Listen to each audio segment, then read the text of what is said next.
here. Aha, Madame Fifi. Und what my oldest pleasure. The Queen of the Big Top deigns to visit the lowly hovel of the greatest clown in the world. There's no time for this joke. I am beside myself. Oh, beside yourself. Well, won't you both pull up a chair and sit down with you? Oh, there's no time. Quick, you must come with me. But where? The show's going to start in a few minutes. I know. That is why I'm so frantic. You must come and help me to find midnight. Midnight? But it's only 1:30 on a clear afternoon, madam. Don't be so difficult. I have lost midnight. And you must help me find him. At midnight? You don't mean that devilish Black Panther of yours, do you? The soul. Oh, come quickly. I wonder how it could have happened. A panther, and you want me to go looking for him? Let go of my arm. I think I'll go put on my stilts, and then if he should meet up with me, he can gnaw on them until you have him under control. Well, you might conceivably lose a panther, I suppose. Evidently, people mislay the most unusual things. Take the case of this particular excursion in science. Somebody evidently failed to keep track of a whole continent somewhere along the line. For our science reporter tells me we're about to delve into the matter of the lost continent of Atlantis. And here's our science reporter, Emerson Markham. For further details, may I refer you to him? Thank you, Bob Stone, and how do you do, everyone?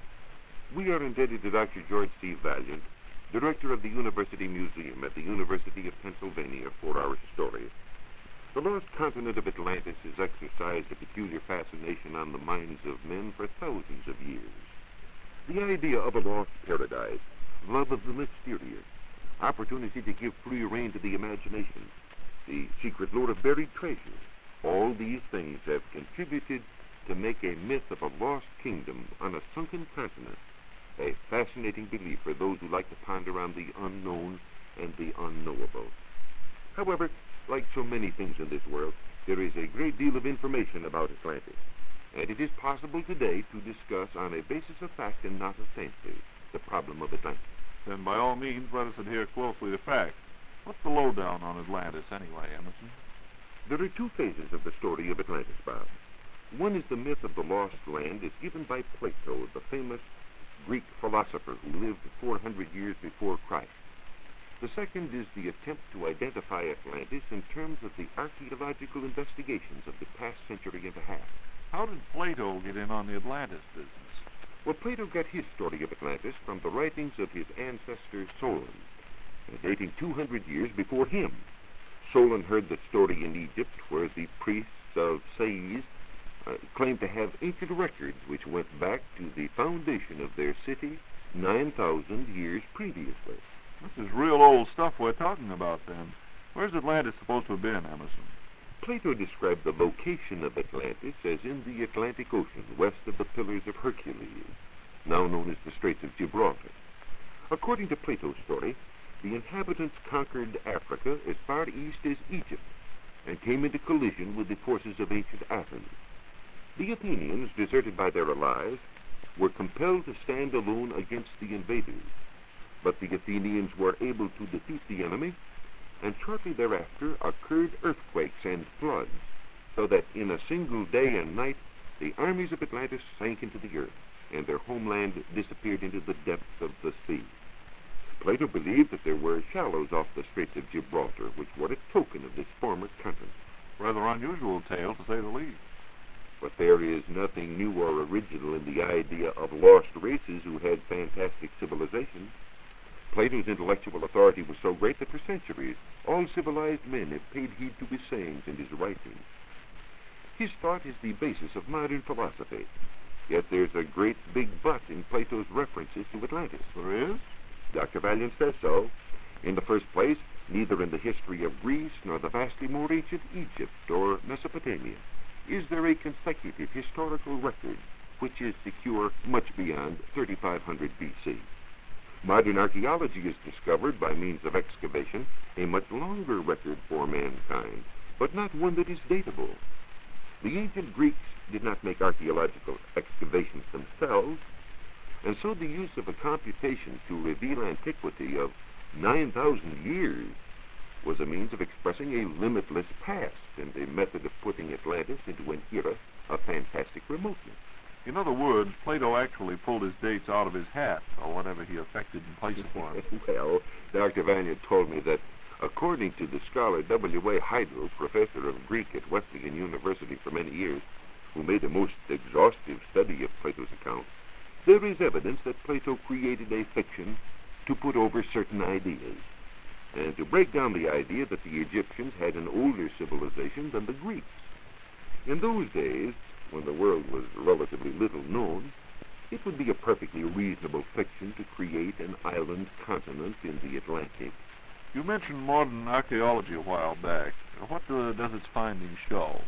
Well, scrutinizing Plato's story in the light of our modern archaeological knowledge of the ancient world, and the success which modern scholars have had in reading the written records of the Egyptians, Sumerians, and Babylonians, which go back long before the founding of Greek civilization, we find no reference to Atlantis, nor for that matter to Athens. Plato was giving his hometown, for the purpose of invention, a greater antiquity than was really the case.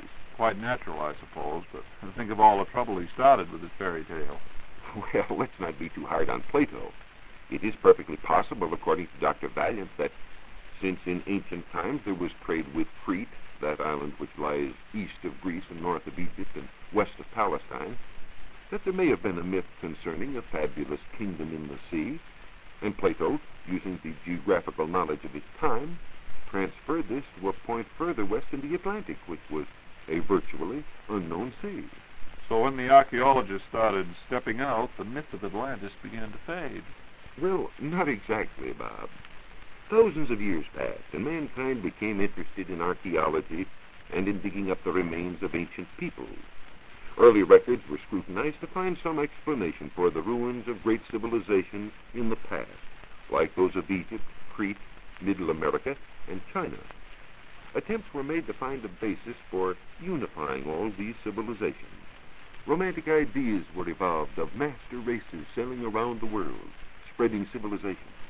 The Atlantis myth was revived, for after all, hadn't it been stated by Plato, whose authority as a philosopher is unquestioned, even though owing to conditions in his time, his geographical and historical knowledge was sketchy.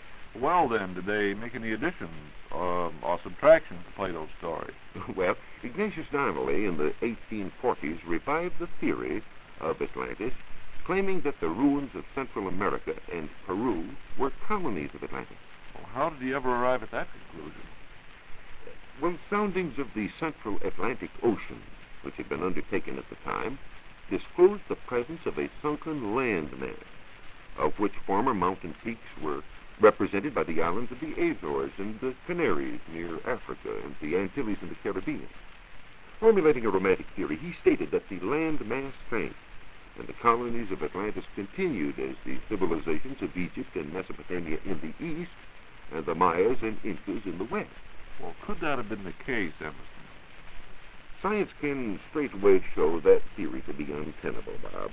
It is true that there was a continent and a land bridge in the Atlantic Ocean, which have now sunk, but the sinking took place in the Miocene era, eons before anything approaching a man had been evolved. Which would seem to break that bubble very effectively. But that theory still persists, Bob. In fact, Dr. Valiant says that less than 15 years ago he was approached by someone who wanted to organize an expedition to seek Atlantis by means of a boat and a diving bell, crossing the Atlantic for the purpose. There even was evolved some years after Donnelly a second theory not unlike the first, with the difference that the lost land of perfection lay in the Pacific and was called Mu. Nothing like hopping from one ocean to another just to make a good story. Well, the islands in the Pacific were likewise supposed to represent the peaks of a sunken continent which had borne fantastically early basic civilization. However, there is one great disadvantage to all of these theories. The authors quote only the evidence which might be construed to fit the case and neglect all data to the contrary. And I suppose you have all the data to the contrary right up your sleeve? Yes, thanks to Dr. Valiant, I have, Bob. There are four main types of evidence which refute the idea of a lost continent with a wonderful civilization which was apparent to all the civilizations known to the world today. First, the geological age of the sunken areas was not suitable for maintaining an island civilization, and the land masses sank before the development of human forms. We also know that man existed for many tens of thousands of years before he had anything remotely nearing a civilization. Well, that's a pretty good drawback to the story of a lost master race. And a second one is the difference in age of the great ancient civilizations, too. How do you mean? Well, dynastic Egypt flourished before Mycenaean Greece, the era of Plato and the heyday of the Greeks, antedated by several centuries the periods of the great ancient American civilizations of Peru, Guatemala, and Mexico. And then the third important argument against the idea of a parent civilization like Atlantis is the difference in food plants. I don't believe I follow you. What have plants to do with this? If there had been an island continent with a magnificent civilization from which were descended all the other primitive nations, you would expect the ancient peoples of the world to cultivate the same sort of food plants, since no civilization has ever been discovered which did not depend on agriculture as a basic source of food supply. Yet the plants and animals, except for the dog, are completely different in the American continent from what they were in Europe and in Asia prior to the conquest. Moreover, the food plants cultivated in Europe were so useful to the people of the Americas that soon after the coming of the Spaniards, they adopted them and cultivated them as their own. And likewise, the Europeans were quick to see the food values of the American plants like potatoes, beans, corn, and so on. You said there were 4 types of evidence against the master civilization, Emerson. You've given 3, I think. What's the other one?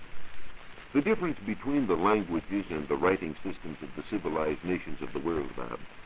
It would seem essential to the spread of knowledge from a single source that similar language systems and writing systems be employed. An additional argument which comes less readily to mind is the point that were there an Atlantis situated in the Atlantic Ocean, isn't it strange that there is no early civilization comparable, say, to Egypt or Mesopotamia in Western Europe, or the Iberian Peninsula, or Western Africa?